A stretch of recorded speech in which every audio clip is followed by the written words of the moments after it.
Thank you for tuning in. This is a YouTube version of a lecture that I gave on May 4th, 2018 at Pasadena City College in the Circadian Lounge, entitled From Aztlan to Tenochtitlan, Indigenous Documents on the Mexica Migration. I would like to begin with a short look at one of Diego Rivera's murals, which he painted in the Palacio Nacional in Mexico City. The mural depicts various simultaneous scenes from the Spanish military invasion of Mexico. Although there is not time to adequately examine the painting here, a number of features stand out. The violence of the caricature of Hernan Cortes in the upper left-hand corner, who knights a native noble, reminding us of the alliances Cortes formed with other native groups like the Tlaxcaltecos, who helped him conquer Tenochtitlan. The priests and the cross stand out as a chilling juxtaposition with the Spanish soldiers in the foreground on the right, who brand their unpaid native workers on the face. Small wonder, in the background on the right, we see a true way of the cross as natives shoulder heavy wood and march under a whip towards a large tree. Is it a coincidence that three men hang from that tree by the neck? We are familiar with this treatment of the Spanish invasion, the idea that it was a total, forceful imposition of Spanish culture that left natives with no voice and no influence on their futures. Yet, was that the way things really were? Did the Spanish have absolute control over their territory? One of the realizations from the first part of this lecture series is that Spanish power was not total. In fact, there were regions they never conquered, sections of the Americas they never mapped, and hundreds of thousands of natives and Africans who never converted to Christianity. Of course, this all makes sense when we look at the incredible diversity of Latin America today. In spite of Diego Rivera's somewhat conventional treatment of the colonial period, he does reveal a small crack in the imperial project. If we take a closer look at the indigenous companion of the Spanish soldier in the center of the foreground, the one striking a Judas-like bargain with another Spaniard, perhaps for more unpaid workers, we see an infant on her back who looks directly at the observer of the painting. The child's striking green eyes and native complexion have opened a tear in the fabric of the imperial project. Here is a hint of a future which the Spanish could not control. Out of the misery of colonization emerged a new and rich civilization, which has influenced the globe ever since. The child's gaze at the audience also emphasizes perspective, the perspective of the various peoples who came together, some by economic necessity, some by force, and some by choice. These native groups gathered, lived, and worked together in colonial Mexico City. Some of them preserved their memories of the past in painted books called codices, or else used the Roman alphabet to write in their own native language of Nahuatl, preserving what their elders knew of their histories. The memories of these forgotten lives are what matters here this evening. Similarly to the mural of Diego Rivera, our modern understanding of the conquest and colony can obscure the native histories of those who were on the ground at the time, those who did the living, building, writing, bleeding, and dying as they rebuilt from the rubble. How did those natives who remained after the military invasion and mass epidemic diseases remember their past? While the first priests who came to Mexico burned many of their codices, they could not burn all of them, nor could they eradicate native memory, which still had a strong oral basis in the 16th century. When we look more closely at the texts they produced, we begin to see a complex world. Not all natives recall the same details or events from the past. In fact, one's view of history remained in line with the interests of the group. Thus, the Mexica had one point of view, the Tlatelolcans another, and the Azcapotzalcans a third, and so forth. All of these areas, which were around the Valley of Mexico, differ in many details from our modern perspective on the native past. Therefore, By looking at the documents they produced, we learned key aspects of social organization. We gain perspective on our current ideas, and we consider multiple native perspectives instead of seeing the native ancestral past as singular and static. Even today, to say there is only one Mexico or one Latin America is to gloss over the dynamic diversity that continues to unfold. As we discussed in the last lecture, when we study the past under conventional Eurocentric and Enlightenment views of history, we run the risk of minimizing the knowledge and experience of others. The philosopher Charles Taylor has summarized this minimizing tendency with the idea of subtraction stories. Sharing the notion of Hayden White that history and literature are not separate but overlap, Charles Taylor holds that subtraction stories retell the past as only oppressive, when in fact unexpected freedoms often existed. Subtraction stories reinforce the idea of our present lives as superior to past lives. Consequently, subtraction stories ignore the contributions of marginalized, everyday people in the past, the ones who were the most responsible for making history. We are fortunate to have a number of pictorial books and texts the natives wrote in Nahuatl, Spanish, and Latin during the 16th and 17th centuries. There are a few that pertain to the Mexica history of their own migration from their mythical home of Aztlan in modern-day Nayarit to Tenochtitlan. La Tira de la Peregrinación, which Mexica elders composed around the year 1550, is a traditional codex, folded in the classic accordion style of the Nahuatl codices. It depicts the migration from Aztlan to the group's arrival at Tenochtitlan, with important episodes along the way. The Crónica MEXICAYOTL is another example of a native text. In this case, the native writers used the Roman alphabet to write in Nahuatl. The two main historians of the Crónica MEXICAYOTL are Chimalpagui from Amecameca and Alvarado Tesosomoc, the Mexica historian. The text recounts the Mexica migration and provides a record of the first few generations of native governors who led Mexico City alongside the Spanish colonial administration in the 16th century. The Historia de la Nación Chichimeca, which the mestizo Fernando de Alva y Ixtlilxóchitl wrote in 1640, also recounts the Mexica migration. However, the perspective of this text is one of an outsider. Ixtlilxóchitl was not Mexica, but from the community of Texcoco, to the northeast of Mexico City. Ixtlilxóchitl wrote in Spanish and provided colorful illustrations in the traditional style, which run parallel to the text. The Chichimeca were a number of Nahuatl-speaking groups who came from the northern desert regions, and according to the text, were born into the world from womb-like caves.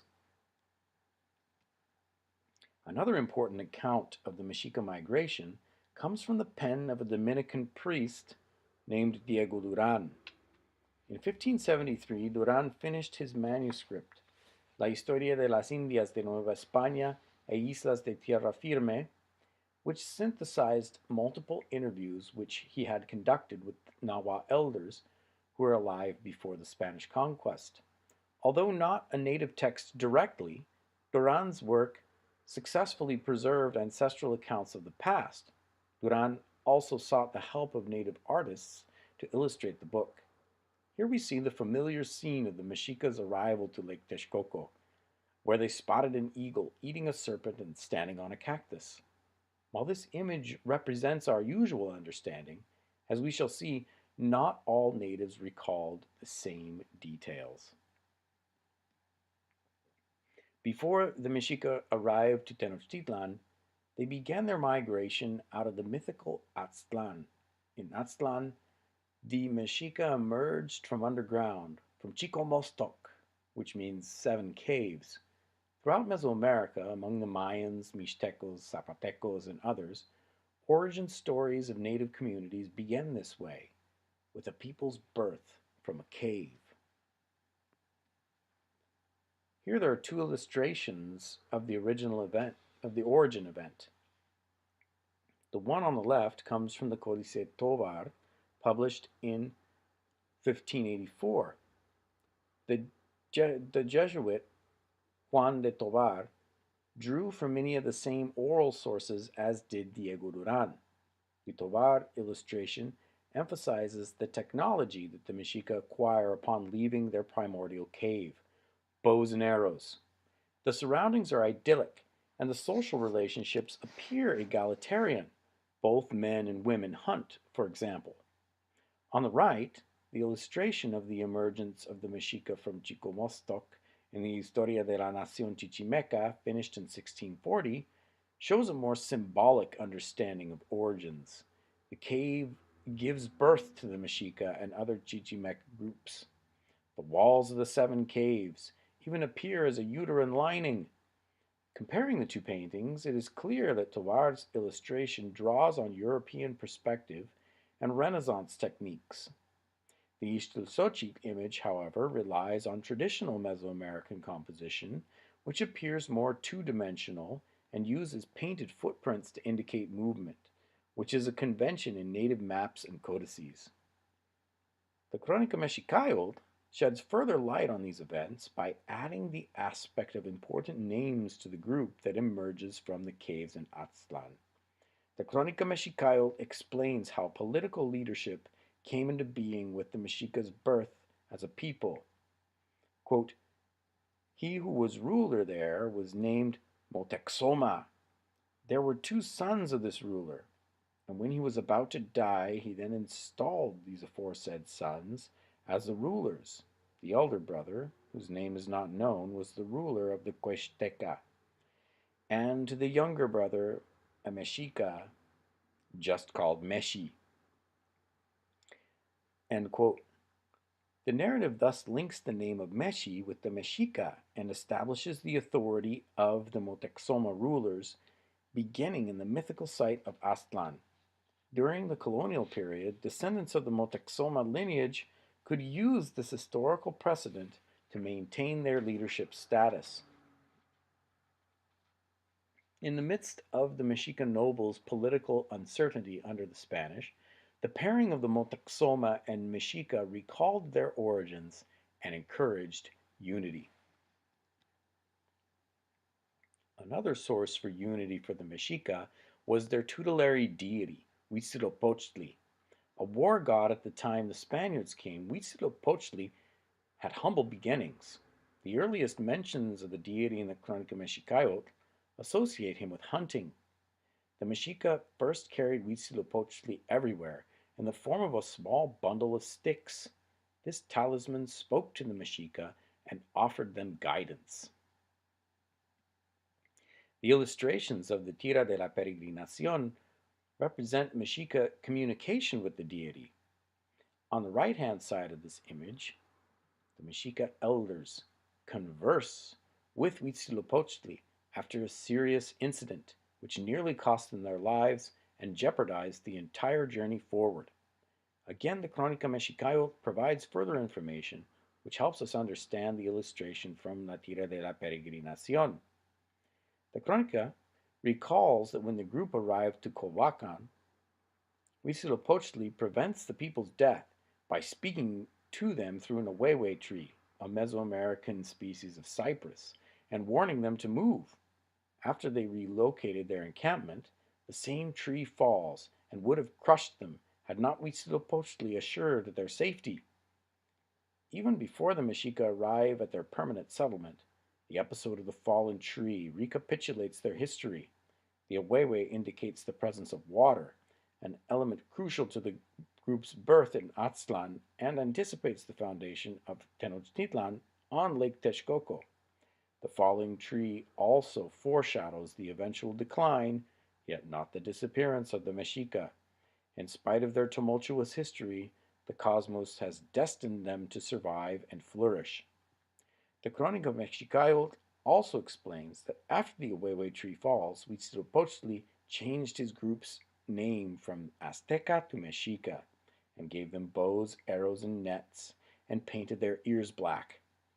Thus, the collapse of the Aweway tree proved foundational for Mexica material culture, the knowledge of which formed an enduring link between the nobles and nature. After the Mexica settled in Tenochtitlan, they began to overcome their poverty and began to place a growing distance between themselves and nature. Scholars including David Carrasco, Jacques Sostel, and Manuel Aguilar Moreno have commented on the effects of urbanization on the people's deities. Huitzilopochtli began as an amulet bundle for a group of nomads. Then he grew. As their city rose in power, so did their demands for heart sacrifice and for tribute goods from the groups that they conquered. A royal advisor named Tlacaalel, during his long 90-year life, developed the idea for which the Mexica have become famous, that the sun, Tonati, needs energy released from the sacrifice of human hearts in order to keep moving across the sky. The Codex Acatztitlan, from the second half of the 16th century, shows the eventual result of the military-industrial complex of the Mexica. The round, squat forms lined up in the foreground represent the conquered groups that the Mexica charged tribute. This illustration represents the height of their power when they received tribute from places ranging from Zacatecas to Guatemala. The Tarascan kingdom appears in the middle as a small hill with a fishnet next to it representing the place of fish, or Michoacán in Nahuatl. The steps of Huitzilopochtli's temple are strewn with blood and severed body parts. Finely robed warriors in jaguar skins oversee the reception of tribute. Below the Codex Acatztitlan appears the Matricula de Tributos, which Hernán Cortés asked the Mexica to draw in order to show the extent of the economic power of their empire. The text registers thousands of items that the Mexica collected on an annual basis. Tribute collection shifted their attention from agriculture to war. That is to say, the groups they conquered provided their food and left them free to expand their territory.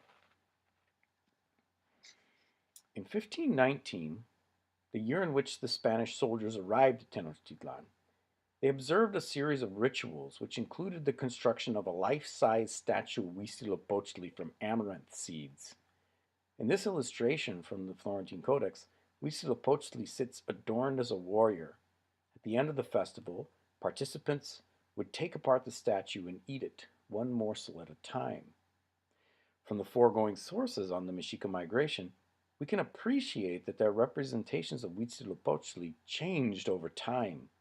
The beliefs of a small group of hunter-gatherers developed into a full-fledged state religion with rituals that supported Mexica imperial success. It was also Huitzilopochtli who revealed the omen of the eagle and the cactus, which has now become the national symbol. The regal bird perched on a cactus devouring a serpent has become emblematic of the foundation of Tenochtitlan in 1325. Yet, do all native sources agree on the details? Two sources from the 16th century, the Códice Mendoza and the Códice Tovar, show the cactus and the eagle, yet neither one shows a snake.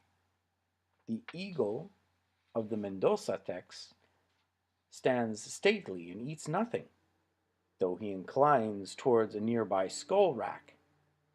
The Tovar eagle perches on a cactus in the middle of the water and the island depicted with traditional glyphs. He gnaws on a dead bird. In both images, the elder Tenoch is present, from whose name came Tenochtitlan. The CRÓNICA MEXICAYOTL echoes the absence of the serpent. Quote, "And when they came upon the rock tuna cactus standing there among the reeds at the cave's mouth, they saw that upon it stood an eagle rising erect on the rock tuna cactus, eating there. There it was, eating, picking to pieces what it was eating. And when the eagle saw the Mexica, it humbly bowed low. They saw it only from a distance, and its nest, its bed, was all of varied precious feathers, and also they saw the heads of the various birds that lay scattered. The heads of the precious birds were strung up there, and there were some birds' feet and some bones. End quote. No serpent appears, yet the bones around the eagle's perch showed that he had been eating smaller birds, as the Códice depicted. The foreshadowing is clear. The Mexica, as birds of prey, would slowly devour the surrounding smaller birds or nearby territories. In the Crónica Mexicayotl, the eagle bows to the Mexica elders in preparation for their coming reign.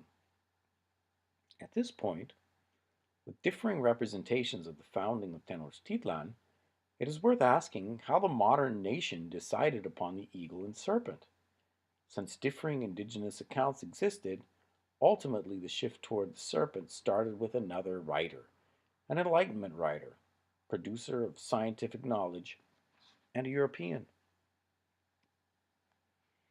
The Jesuit Francisco Javier Clavijero, through his writing and illustrations, embedded the image of the eagle and the serpent in the minds of Mexican-born patriots of European descent, also known as Creoles. Clavijero himself was Italian, and it was to Bologna that he would return when the Jesuits were expelled from the Americas in 1767. In Italy, Clavijero undertook the largest writing project of his life, to compile the information he had gathered on the native past of Mexico into a history. His Historia Antigua de Mexico appeared in 1781 and soon after was translated into other European languages. Creole leaders in Mexico who read Enlightenment authors gravitated to Clavijero's organized and scientific approach. On Clavijero's map, we see his use of the term Anahuac instead of New Spain, a term which others would use to inspire a desire for independence from Spain. A close-up on the map's legend shows an eagle, fierce and proud, perched on a cactus and devouring a snake. The serpent even looks uneasy, as if to say, "My time is nearing its end." From Clavijero on, the eagle, cactus, and serpent have become an iconic triad. Here we see a monument in the Zocalo Plaza of Mexico City. The statue recreates the very scene from the Crónica Mexicayotl when the Mexica elders arrived at Tenochtitlan. However, unlike in the native chronicle, the national symbols here show the influence of Francisco Clavijero. These national symbols are the seal of the state and comprise the very centerpiece of the flag. The first president of Mexico, Agustín de Iturbide, declared in 1821 that the eagle, cactus, and serpent should adorn the flag. They have in various forms ever since. At least we think that the three symbols together are purely a Creole invention. In 1926, there came another surprise.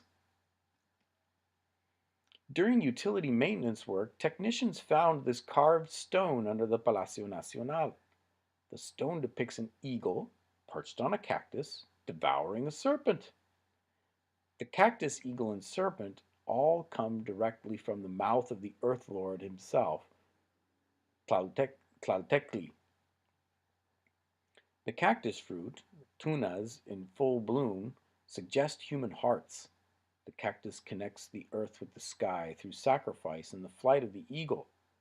Thus, the stone summarizes major aspects of the Mexica's public religion after the conquest. Their public religion from before the conquest. So, was it Clavijero who gave us the national symbol, or was the symbol older? It is difficult to tell. However, it is safe to assume that the original use of these symbols was rooted in sacrificial rituals and not in the patriotism which Creoles, including Clavijero, Fray Teresa Servando de Mier, Miguel Hidalgo, and others would champion. In an ironic twist, the secular nation state has propped up its patriotism on the religious symbols of native antiquity. Returning to the core points of this talk, we can now see a larger and more complex picture of the past emerging. Why does it matter? First, it is clear that native memory runs deep. At the same time, it tends to focus narrowly on the interests of one group.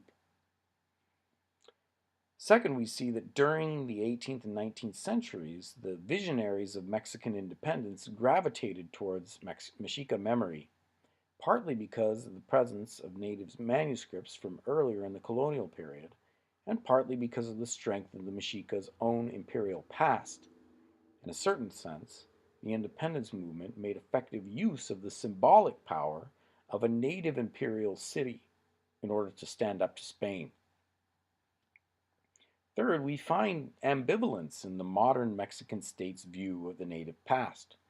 On the one hand, the government tells the subtraction story that the ancestral cosmovision has become obsolete. On the other hand, the same government uses selective native symbols to evoke patriotism and continues stories of Creole elites. This ambivalence produces a national culture which in recent years has become more open to valuing the native past. However, the dialogue is strained. Many indigenous groups continue to distrust the federal government. Zapatistas have been struggling against the government openly since 1994. Mixteco and Zapoteco natives protest in the streets of Oaxaca. Meanwhile, public services require a high level of proficiency in Spanish, which is a second language for 10% of Mexican nationals born today who are indigenous.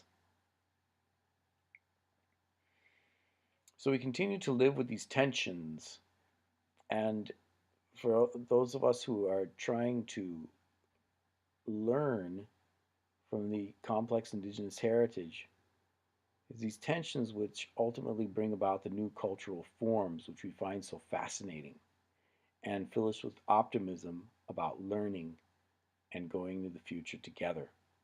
Thank you again for tuning in. If you'd like to subscribe, that would be great. And you can also find out more information about trips, talks, and books on colonial Latin America at ForgottenLivesLA.com. Thank you.